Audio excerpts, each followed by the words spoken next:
May isang itim na kotse na may sakay ng dalawang tao at mabilis itong tumakbo papunta sa isang malaking mansyon. Bumusina ang driver sa nagbabantay ng gate para buksan ito. Huminto ang kotse sa tapat ng gate at nakita nilang sumilip ang bahay nito sa labas.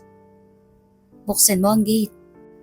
Sigaw ng driver na agad namang binuksan ng bantay na kahit hindi pa ito nabuksan ng maayos, pumasok agad ang kotse na muntik pang masagasaan ang nagbabantay nito. Pumarada ang sasakyan sa harap ng pinto ng mansyon na agad namang lumabas ang pasahero nito at mabilis tong tumakbo at pumasok sa loob. "Nasaan si sir?" Tanong nung sakay ng kotse. "Nasa taas, nagpipintura. Bakit?" Tanong nung sumalubong sa kanya. "May ibabalita ako sa kanya. Importante to." Saadong kararating lang na panauhin. "Hindi pwede. May bisita si sir." "Alam mo namang mahigpit na pinagbabawal ni sir ang istorbohin siya kapag may bisita." Sagot naman ang tauhan niya. "Importante nga ang sasabihin ko kay sir. Tungkol to sa nangyari kanina lang." Paliwanag ng bagong dating. Ikaw ang bahala." Saad ng isa. Na tila patakbo pang umakyat sa hagdanan yung bagong dating na tauhan at nakita niya na may nagbabantay sa pinto ng silid ng kanilang amo. "O teka, hindi ka pwedeng pumasok sa loob." Saad ng bantay. "May importante akong ibabalita kay sir." "Hindi nga pwede. Importante to." Pagpilit nito. "Ano yan?" Tanong ng amo nila nang bumukas na yung pinto. Sir, si Johnny po kasi nagpupumalit pumasok." Saad ng bantay. Sir, may babalita po ako sa inyo." "Teka lang." Saad ng amo nila na nag-bathrobe lang ito at nilagay sa mesa ang hawak niyang brush at tumayo ito. Saka lumapit sa nakadapang starlet na pinipintura niya. "Pasensya ka na, iha. May importanteng aasikasuhin lang ako." Paumanhin ng amo nila dun sa starlet. Pinasuot ng amo nila ng bathrobe ang starlet at humalik pa to sa pisngi niya. "Huwag ka mag-alala. Buo ang bayad mo sa araw na to at ang driver ko na ang maghahatid sa'yo pauwi sa kondo mo." Saad pa ng amo nila. Lumabas na yung starlet sa kabilang pinto at agad nang lumapit sa kanya si Johnny para ibalita sa kanya ang nangyari. Nang biglang sinampal siya ng kanyang amo, kaya nagulat ito. "Ano bang kabilin-bilinan ko sa inyo? Huh?" Galit na saad ng amo nila. Patawad po sir, pero importante lang po kasi talaga to eh." "Bueno, tapos na rin kaming dalawa." Sagot naman ng amo nila na sumunod sila nung lumabas to ng kwarto at pumunta sa study room niya.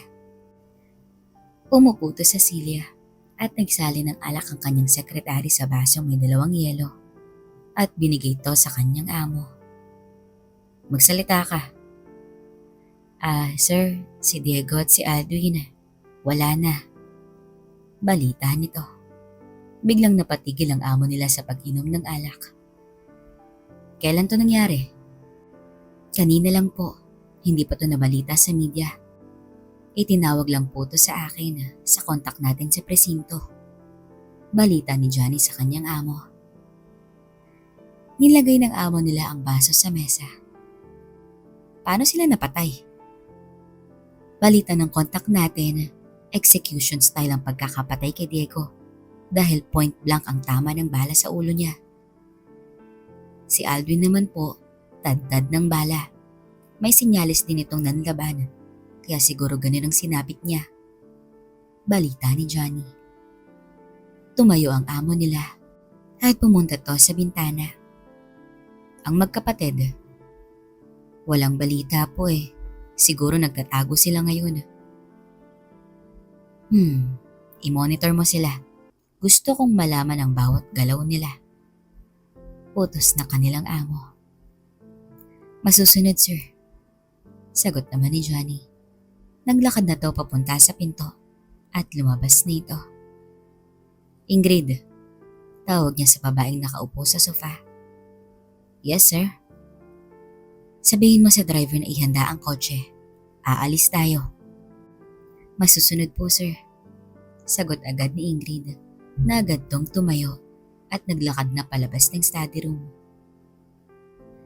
Tumunog ang private phone niya at agad niya tong kinuha at sinagot. Panyero, hindi maganda ang umagang ito. Saadong nasa linya. Alam ko, binalita na sa akin ni Johnny. Diba sabi ko naman sa'yo noon pa na hindi magandang buhayin pa ang tatlong yun?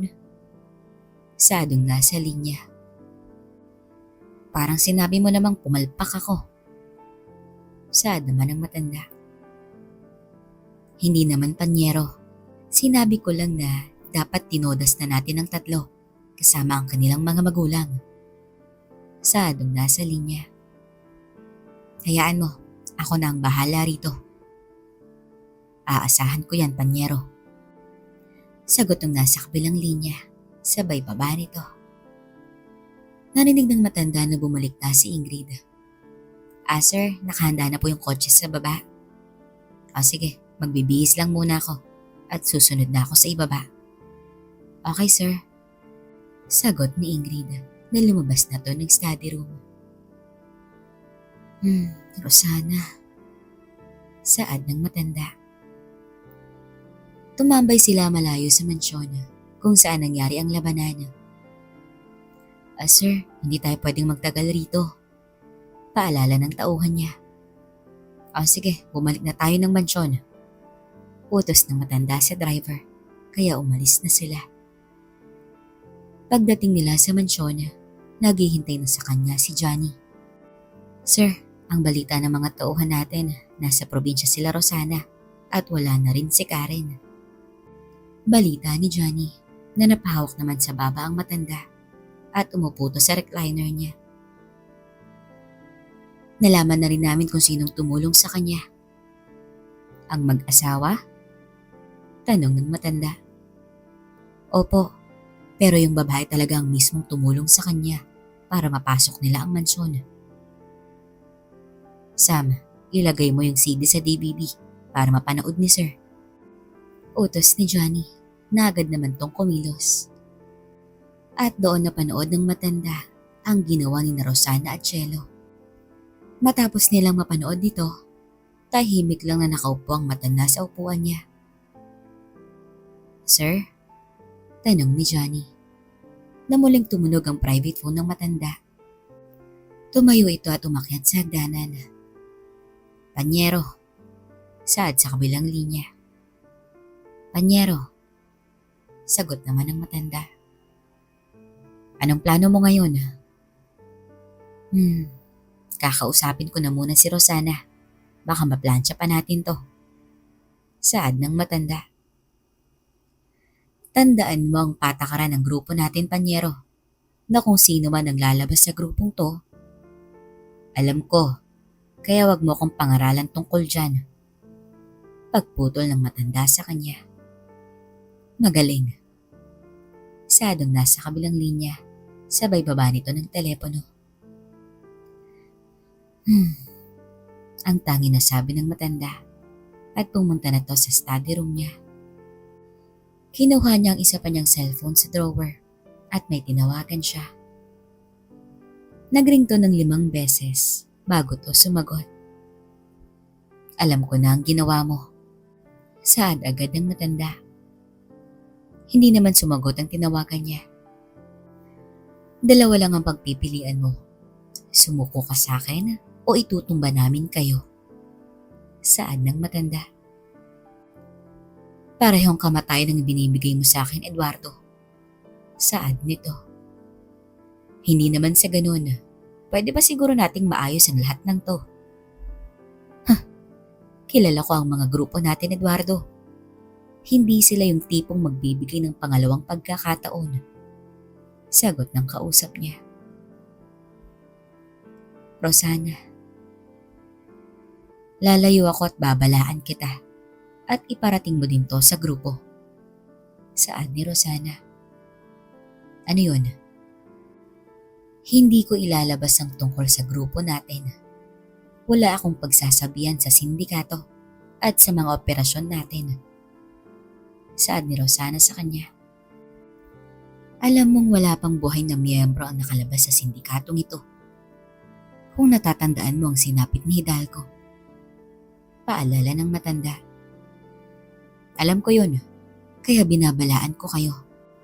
Kahit anino o amoy ng sindikatong lalapit sa akin o sa pamilya ko, hindi ako magdadalawang isip na patayin kayo.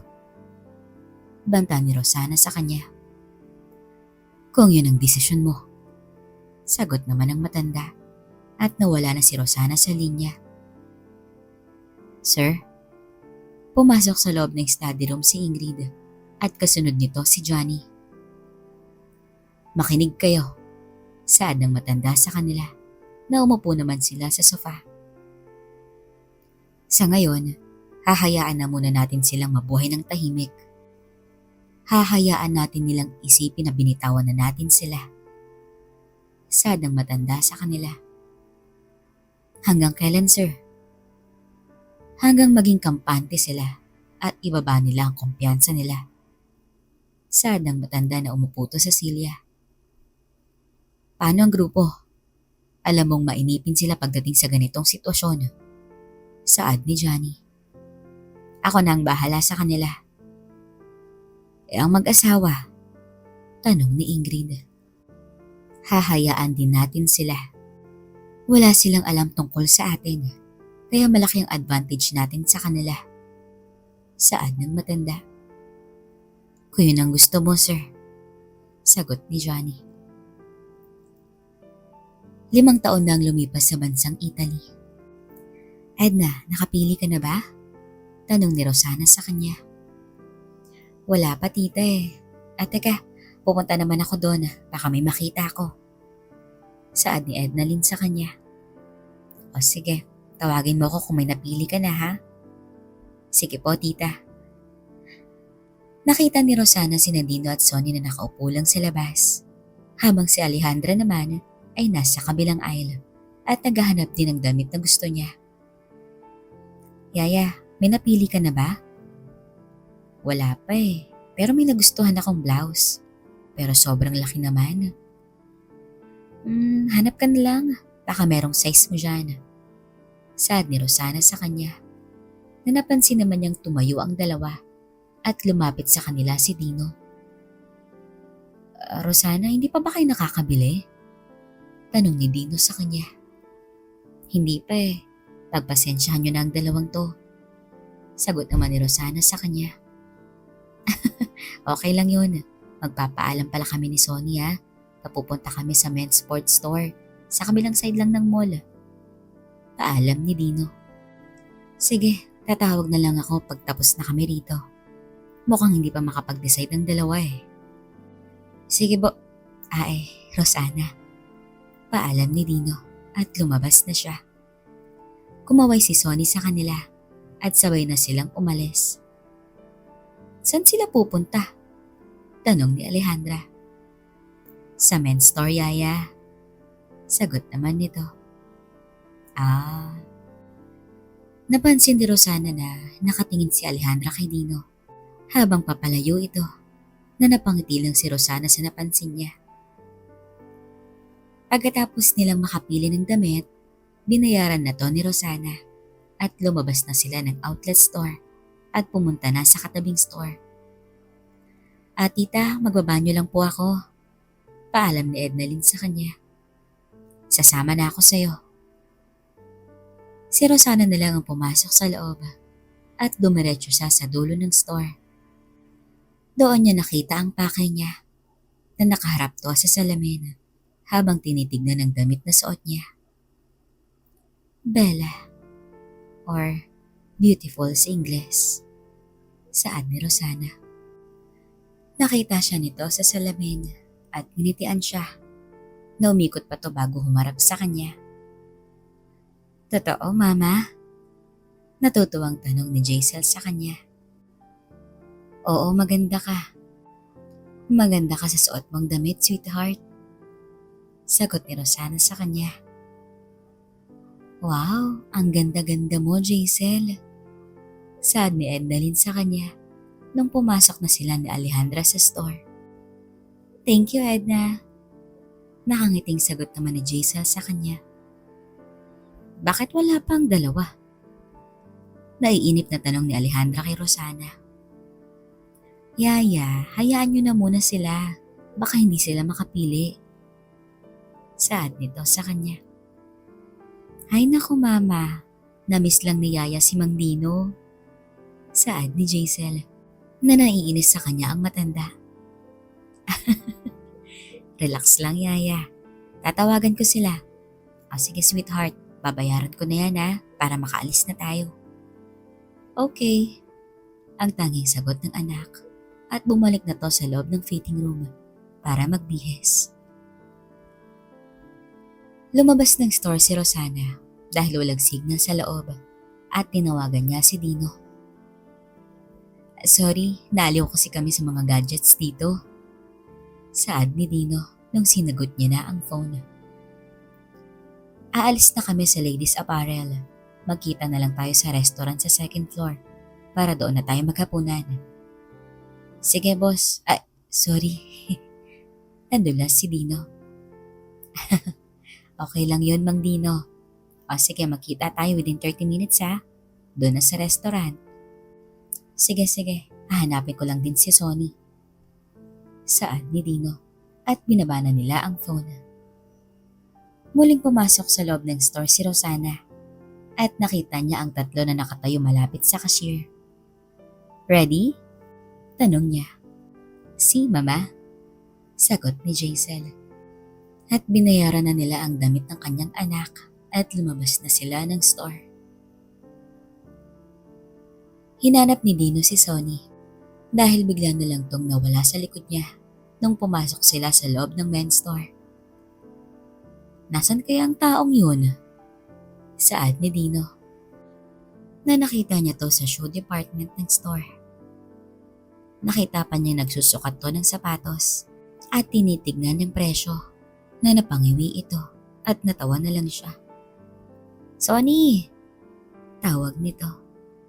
Oh, Mang Dino, ang mamahal ng sapatos dito? Sagot nito na napapailing pa. Kailangan na nating bumalik sa kanila. Saad niya kay Sonny. Sige, wala rin ako mapili dito Sagot ni Sonny nung binalik sa rack ang sapatos at naglakad na sila palabas ng store. Nasa ladies apparel pa ba sila? Wala na, sa second floor na tayo, sa restaurant para maghapunan. Napangiti naman si Sonny sa kanyang narinig. Nagkita sila sa loob ng restaurant at umorder na agad sila ng pagkain. Salamat naman at nakapili na kayo. Saad ni Sonny sa kanila at tinignan siya ng masama ng tatlo. Natahimik lang si Dino habang natatawa lang si Rosana. Mr. Sonny, huwag ka magsalita ng ganyan. Saad ni Jaisel. Hindi madaling makahanap ng damit ng babae na babagay sa ganda, kutis at kaseksihan niya. Dagdag niya na natawa na labang si Dino. Oo nga naman Mang Sonny, try mong maghanap ng damit na babagay agad sa'yo. Saad naman ni Ednalyn. May nakita nga ako agad nung pumasok kami ni Dino sa men's store Anong klase? Tanong ni Alejandra sa kanya na natawa lang ng mahina si Sonny. Underwear. Mahinang saad ni Dino na natawa silang apat at tinapik sa braso ni Sonny si Dino dahil nahiya siya. Pagkatapos nilang maghapunan, lumabas na sila ng mall at sumakay na sa van. Si Sonny ang nag-drive habang katabi niya sa harapan si Dino. Sa gitna naman si Rosana at Alejandra habang nasa likod naman ng dalawang dalaga. Malayo-layo din ang tinitirhan nila mula sa mall dahil halos 1 oras ang biyahe nila. Nakita ni Rosana na nakatulog na sa likod ng dalawa, pati na rin si Alejandra. Kaya napangiti siya at hinayaan na lang niya ang tatlo na magpahinga. Nakapamili ba kayo kanina? Tanong niya sa dalawa na lumingon si Dino sa kanya. Wala pa akong nagustuhan. Underwear lang ang nabili ko. Saad ni Sonny na natawa si Rosana. Sumandal ito sa upuan at tumingin siya sa labas ng bintana. Napangiti siya sa buhay nila ngayon. Simula nung nakabalik na sila ng Italy, tahimik na ang naging buhay nila. Nawala na siyang ibang iniisip kundi kung ano ang lulutuin niya bukas. Gusto ko to, saad ni Rosana na napatingin sa kanya ang dalawa. Ako din, saad ni Dino na nagkatinghinan sila. The best to, saad ni Sonny habang nakatingin naman to sa daan.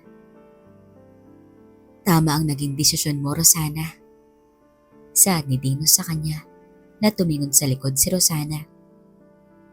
Ginawa ko to para sa kanila, saad niya at muli siyang sumandal sa kanyang upuan. Para sa atin, dagdag pa niya na napangiti ang dalawa sa sinabi nito. Tama lang ang ginawa mo, Rosana, saad naman ni Alejandra na nagising na pala siya. Yaya? Saad ni Rosana na inabot ni Alejandra ang kamay niya at pinisil niya to. Tama ang ginawa mo. Pinili mong manahimik dito sa Italy, malayo sa gulo. Saad ng matanda na pinisil din ni Rosana ang kamay niya. Ngayong tahimik na ang buhay natin, gusto ko magsimula tayo ng panibago. Saad ni Alejandra. Matagal na, saad naman ni Sonny. Sonny, magmaneho ka na lang dyan, saad ni Dino sa kanya. Yes sir, sagot naman ni Sonny sa kanya. Natawa na lang sila. Huwag mo na isipin ang nakaraan, iha. Tapos na yun. Ang importante, nandito tayo. Magkasama at masaya. Saad ni Alejandra sa kanya. Salamat, Yaya. Ginising na ni Rosana ang dalawa dahil malapit na sila sa tinitirhan nilang villa. At nung pinasok na ni Sonny ang van, sa mahabang driveway nila, nag-ayos na ang dalawa. At pagdating nila ng villa, agad silang bumaba. At pinasok na ni Sonny sa loob ng garahe ang van at sumunod na siya sa loob. Nagpaalam na ang mga dalaga na papasok na sila ng kwarto. Habang naghanda naman ng kape si Alejandra sa kusina. Good night, girls, saad ni Rosana sa kanila nung paakyat na ang dalawa sa hagdanan. Mauunan na rin ako, inaantok na ako eh, saad ni Sonny. Sige, good night, saad ni Rosana sa kanya at pumunta na siya sa kwarto niya. Naupo sa kusina ang tatlo habang umiinom sila ng kape. Ilang taon na ba ngayon si Jaisel, Rosana? Tanong ni Alejandra. Magto-22 na siya this year, Yaya. Ang bilis ng panahon. Oo nga eh. Ay, baka nga sa darating na taon iiwan na tayo niyan dahil mag-aasawa na yan. Mag-aasawa? May nakita ka bang nanliligaw sa kanya? Tanong ni Dino rito.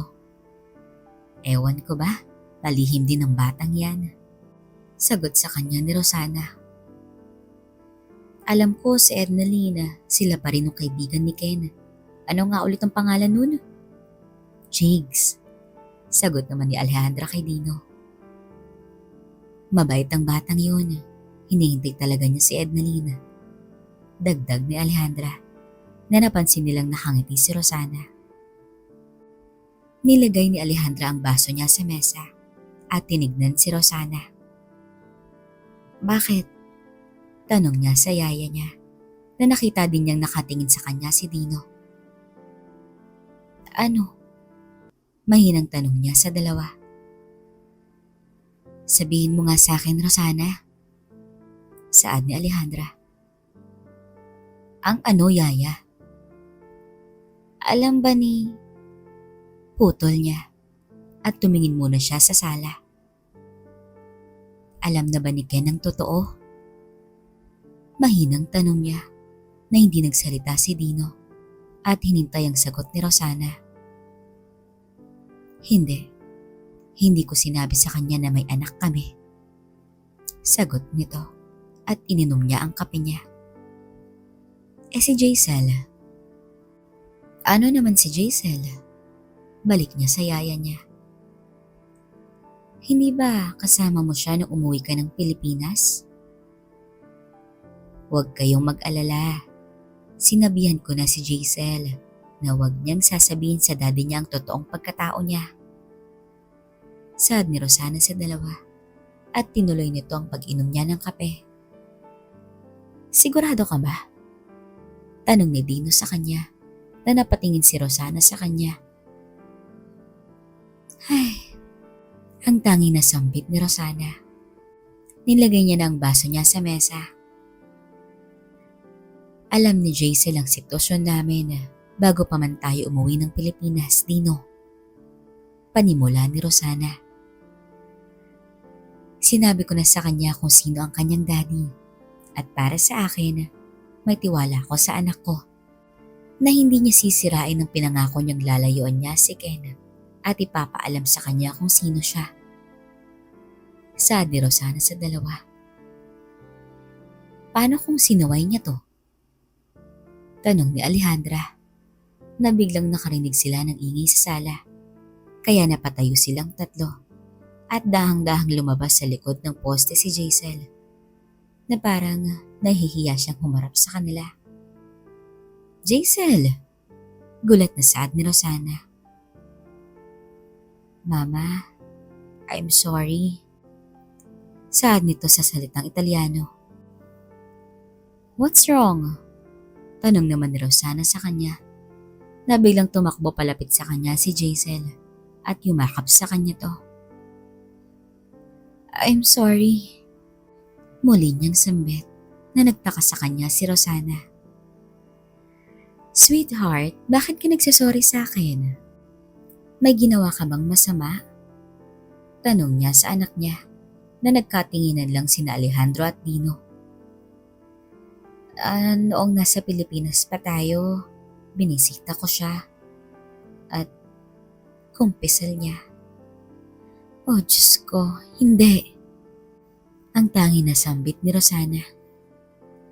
Jaisel, bakit hindi mo sinabi sa akin to? Galit na saad nito sa kanya. Rosana!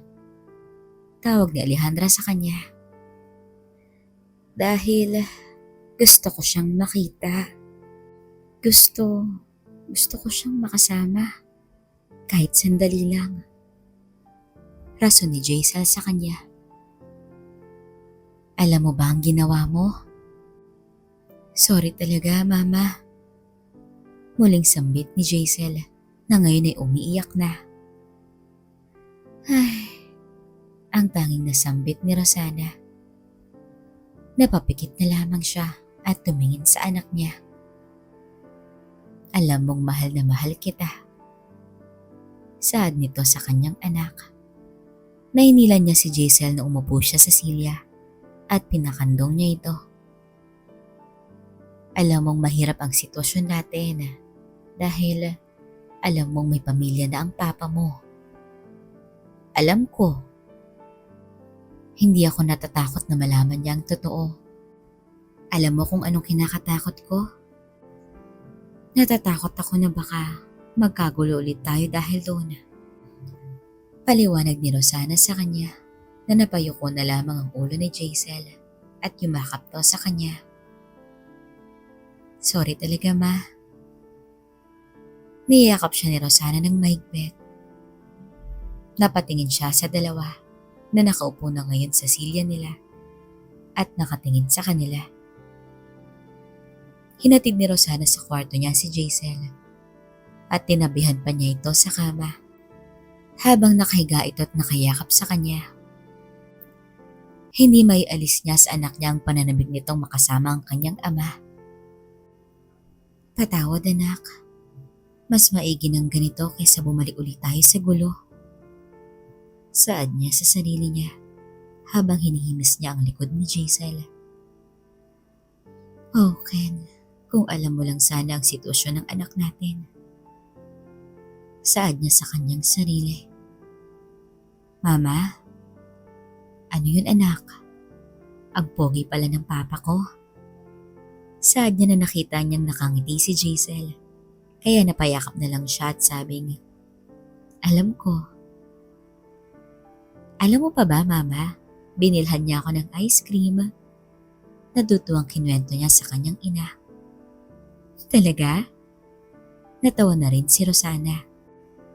At kinwento lahat ni Jaisel ang nangyari nung kasama niya ang kanyang ama. Jaisel, saan ni Rosana nung sinabi na nito ang tungkol sa iniwan niyang litrato sa kotse ni Ken? Hay anak, malaking gulo to. Kung nalaman na ng papa mo ang totoo. Mama, gusto ko lang naman malaman niya na nandito ako. Tayo. Saad niya. Hindi yun sapat na rason para gawin mo yun anak. Dapat sinabi mo na muna sa akin bago mo to ginawa. Saad ni Rosana sa kanya na yumakap sa kanya ng mahigpit si Jaisel. Ay, ano bang gagawin ko sa'yo ha? Saad ni Rosana rito. Nakiniliti niya to sa kilikili at natawa siya. Gumulong pa siya palayo sa mama niya na hinabol naman siya ni Rosana at hinila siya nito palapit.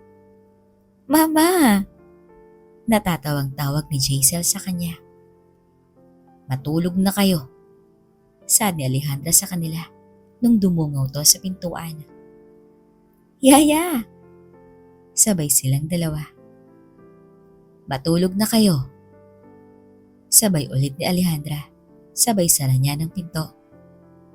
Nagkatinginan lang ang mag-ina at natatawa silang nagyakapan.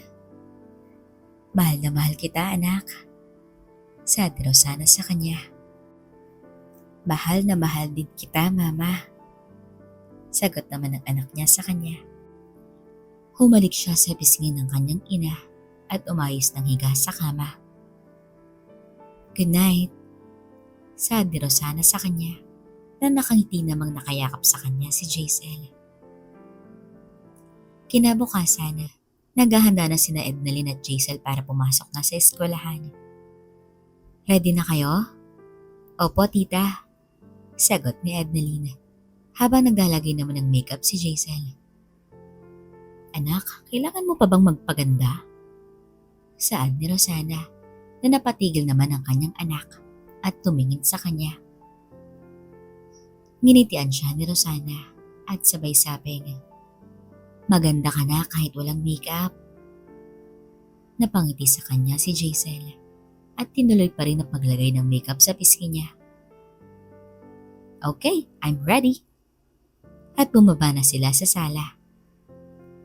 Mag-iingat kayo sa biyahe at Sonny, huwag maging kaskasero.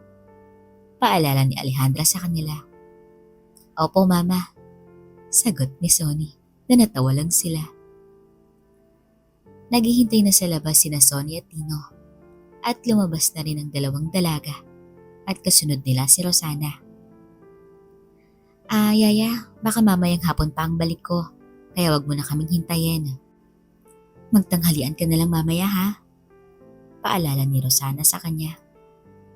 Huwag kang mag-alala sa akin, okay lang ako rito. Paalam yaya. Saad niya nung niyakap niya ito at tumalik sa pisngi at lumabas na siya ng bahay. Nakita niya na nasa loob na ng van ang dalawa habang nasa labas naman si Dino at hinihintay siya. Napangiti siya sa buhay nila ngayon na puno ng buhay at malayo sa buhay na dinaanan nila noon. Napapikit siya nung umihip ang hangin. Binalik tanaw niya ang buhay nila noon sa probinsya kasama ang dalawang kapatid at mga magulang niya. Maraming salamat, Ken. Mahinang saad nito at naglakad na siya papunta sa van. Unang taon nila dito sa Italy. Simula nang bumalik sila rito, nagtatago sila dahil kilala ni Rosana ang grupong kinasasangkutan niya. Pagkatapos niyang makausap ang matandang kumukup sa kanya noon, noong nagsisimula na siyang magigante sa mga taong pumantay sa kanyang mga magulang niya, alam niyang hinding-hindi nila siya tatantanan hanggat nabubuhay pa siya. Kaya ilang beses silang palipat-lipat ng tirahan. Nung una sa Rome sila tumira, 6 na buwan. Pero umalis din sila doon dahil napansin nilang may taong sumusunod sa kanila sa tuwing umaalis sila ng bahay. Tumira sila ng 3 buwan sa Milan pero umalis din sila dahil may namukaang tao si Rosana na umaaligid sa tinitirahan nilang bahay. 10 beses silang palipat-lipat ng tirahan hanggang sa napadpad sila sa Florence. At ngayon, 3 taon na silang nakatira rito. Pagtapos nilang ihatid ang dalawa sa eskwelahan, umalis na sila papuntang Sartaldo. Kinuha ni Rosana ang phone niya at binasa niya ang text na natanggap niya noong isang araw. Hihintahin kita. Alam mo na kung saan. Saan sa text? Rosana, tawag ni Dino sa kanya. Kailangan pa ba nating gawin to? Tanong nito na napatingin sa bintana si Rosana at huminga siya ng malalim. Alam ko ang nasa isip mo, Dino. Saan nito? Sabay lingon niya kay Dino. Pero kailangan kong gawin to para sa kanila. Sa atin. Dagdag pa nito. Makalipas ang halos 1 oras na pagbiyahe, narinig na nila ang Sartaldo at pinarada na ni Sonny ang van sa likod ng isang restaurant kung saan magkikita si Rosana at ang taong nag-text sa kanya. Magbabantay kami rito, mag-ingat ka. Sabi din sa kanya. Hinanda na ni Sonny ang mga armas nila na tinignan siya ni Rosana. Handa ako sa anumang mangyari. Saad ni Sonny sa kanya. Nangumiti si Rosana. Pumasok na siya sa loob ng restaurant at naglakad siya papunta sa mesa kung saan may taong nakaupo at umiinom ng kape. Good day, saad ng taong naghihintay sa kanya nung tumayo ito. Good day to you too. Balik ni Rosana rito at naupo na sila. Agad namang lumapit sa kanila ang waiter. Binigyan siya ng menu at umorder lang ng kape si Rosana. Habang yung kasamahan naman niya ay kinawayan lang ang waiter na okay na sa kanya ang kape niya. Grazie, saad nila sa waiter at umalis na ito kaya nagkatinginan silang dalawa. It's been a while since we have seen each other. Saad nito sa kanya. 6 years? Tanong ni Rosana. Napangiti ito at ininom ang kape niya. Why now? Tanong ni Rosana sa kanya na nilagay nito ang tasa sa platito. May kinuha to sa bag niya at nilagay niya ang phone sa harap ni Rosana. Kaya tinignan lang niya ito. Tingnan mo, saad nung kausap niya. Kaya kinuha niya ang phone at pinindot niya ito. Ano to? Takang tanong ni Rosana.